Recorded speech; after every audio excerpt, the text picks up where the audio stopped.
What's going on, ladies and gentlemen? Steven here. Today, I just want to take an opportunity to talk about something that's been on my chest for a while.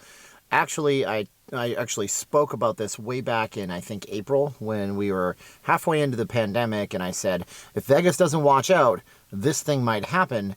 And is it happening? I'm not really sure. But the question of the day is, will Vegas lose its relevancy? Will people stop coming here? And is the city now unable to compete with different venues? And if you guys like this video, do me a favor, do like, share, subscribe, hit the bell for future notifications. I'll be live tomorrow night. I'll also be live on Friday and Saturday. So that's what I do. I go live on the channel. I do all sorts of good stuff on Vegas. And I've been here for a very long time. So this is just a couple of ideas. Will Vegas stay competitive moving forward? If you guys want to support this channel, you'll do all that free stuff. Leave us a comment below. Are you already over it, or are you just waiting to come back, or have you found a new place, somewhere that you would go to because you can't come to Las Vegas, you don't want to take a flight, and oh my gosh, I just found out there's an amazing casino near me and I can go do my gambling there, and they offer almost everything. Not quite, but they don't charge me resort fees, because there's a lot of things that has to happen. The good thing is, at the end of this video, we're going to have a bit of a message of hope too. So get to that. So yeah, make sure you stay tuned to the end, please. And if you guys want to support us further, we have channel memberships. We also have the Patreon. You guys get different perks and different videos I don't release other places, and early access to some of my edited videos. And we also have VegasFaceMask.com, the only two masks you'll ever need. I'm rocking the Christmas stuff today. Yeah, I'm matching my Niners gear. I like sports, okay? You'll see me wearing the Raiders too, and the Flames, and the Knights, and the Rangers, and the Islanders. Most of the time it's people sent me stuff, and I love it. Got the P.O. box below if you guys want to hook up and you guys want me to represent your team. But anyways, will Vegas fall out of relevancy? See, I read one of the, so I do research for these videos. Yeah, believe it or not, I really do research. And one of the sites I read is casino.org/news. Casino.org, I don't know what they do on their main site, but I know they do news reports. Most of the time, it's the sky is falling clickbaitable titles, but a lot of it is casino industry type stuff. And as I look at it, I see that there's all sorts of places around the country that are doing massive renovations, huge new developments, and I'm wondering what happens next. See, for years, Vegas has been, unfortunately, riding the resort fee train. We have been increasing prices. The casinos have been just robber baroning in a lot of tactics, and I think that it's a major problem for the consumer when the consumer realizes that they don't even have the money to fly to Vegas, and they might not want to because of a massive global pandemic. Maybe they're concerned about that kind of stuff. Vegas is 25% capacity anyways. It's boring. It's this, it's that. But I got to get out of town. I got to go somewhere. So where am I going to go? I'm going to go somewhere closer to home. Oh, you know what? We never checked out that casino that's in the next state over. Or we have one just 50 miles away. Let's go check out that place. And before you know it, there it is. You have a new place. It's kind of like your favorite restaurant is closed, and you got to get somewhere to eat, so you go to that new place, and that becomes your new favorite. What are you going to do about that? Well, then, if you're that old restaurant that they used to go to, you got to compete. You got to stay competitive. But if you were the old restaurant, you were increasing your prices the entire time, and the quality of your food was slipping, and well, you can't be competitive that way. There's hope at the end of this, so just stay with me here, okay? The other thing I worry about, too, is special events going to other places. For a long time, the NFR was here in Las Vegas since the 1980s.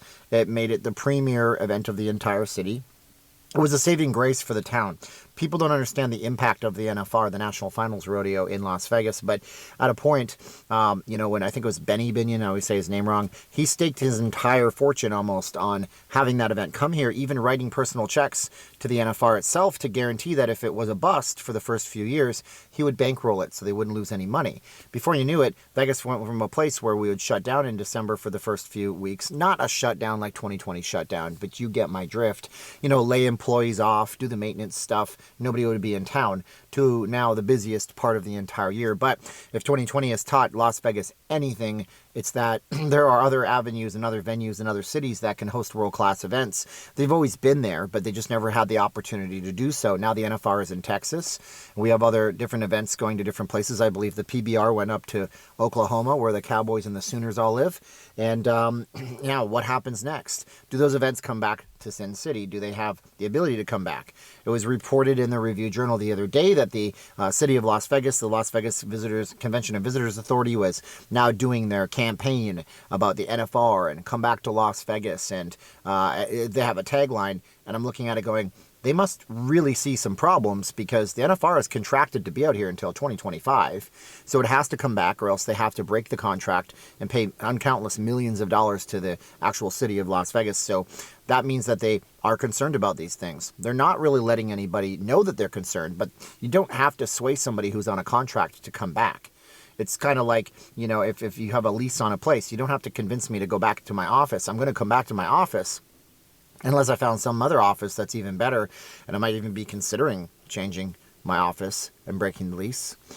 So does that mean that we're done for? Not in the least. I mean, you got to consider a few things, right? This city has been through many, many different eras. Let's count the eras we've been through. We've been through the time in the day when it was, you know, the Bugsy Siegels of the world, and the guys and the gals and the dames and the gents. And they would, is dames an offensive word? I'm sorry if it is. Hey, listen, tell me in the comments below.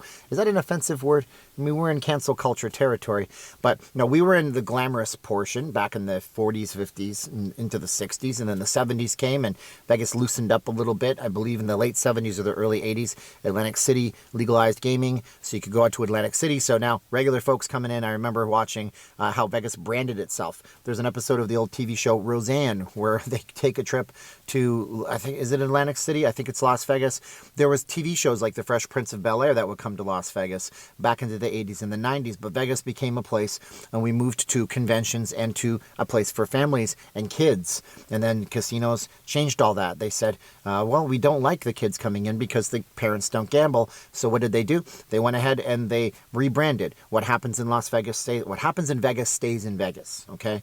Now we had that era, the Vegas is for adults. And then we go into a new era of total domination in terms of entertainment, where every single casino, everywhere you look, there's a new show like Cirque du Soleil or Absinthe or Opium, or, you know, there's just massive amounts of entertainment, huge conventions coming in. And then we have, you know, big things like professional sports coming into town with the Las Vegas Raiders and the Vegas Golden Knights and all these things. And they really do matter. They really do keep the city and everything relevant and in the mind's eye of everybody. But now what? Now what? Right? I mean, you know, because guess what? Cher can play somewhere else, and you can always go to LA and see her at the Staples Center, and you can always have, you know, your professional sports. You can stay back home and you can watch your own team. You don't have to come to Las Vegas if you're a Blackhawks fan to watch the Blackhawks. You can always stay in Chicago when they start playing at home again and see them at the United Center when they play the Golden Knights. So we have to make sure that the city stays relevant. The city will spend on countless billions of dollars in order to stay relevant. I'm not really concerned about all that. Neither should you be. But if they don't act fast, if they don't realize that these things like resort fees, nickel and diming people, and, you know, having a complete lack of the old values that came with coming to a city like Vegas, the service, the 5-star, the whole it's your birthday, here's a free thing on your birthday, which the Plaza did with the guest. When I did that room review, they had like free drinks and all that stuff. They didn't even ask for it. It was their birthday. Downtown Las Vegas seems to be closer to the old era. Hopefully the Strip can catch up. I don't think the city's done for, but I think it's an interesting conversation that I hope on my hope of hopes that the inside CEOs are actually talking about. People like Sheldon Adelson probably thinking about it. Other people like Phil Ruffin might not be thinking about it. But what do I know? I'm a guy with the camera. I'm bringing you guys some thoughts. So what do you think? Do you think that it's going to be smooth sailing once we get vaccines and once people are able to fly, when international travel comes back? Or are we going to have people stand in their own backyards for years to come and possibly having Vegas as a distant, faded memory in the rear view of a thing that used to be cool back in the day before everything changed in 2020? That's my video for today. I am Steven, and I am not leaving Las Vegas. I'm a Vegas blogger. Do me a favor, like, share, subscribe, hit that button, the notification button. Leave us a comment below what your take is going forward in Las Vegas. And yeah, if you guys want to support the channel further, we have the Patreon, we have the channel memberships, Facebook group called Not Leaving Las Vegas, and VegasFaceMask.com. You get one for $25, you get one for free. It's essentially two for $25. Look at that fancy piece right there. It matches my 49ers stuff. There you go. All right, I'm going to say 3, 2, 1, click. That was the time of the video. You're the best part of my day, and I appreciate all of you guys for watching. Here we go. 3, 2, 1, click. All right, 3, 2, 1, and click.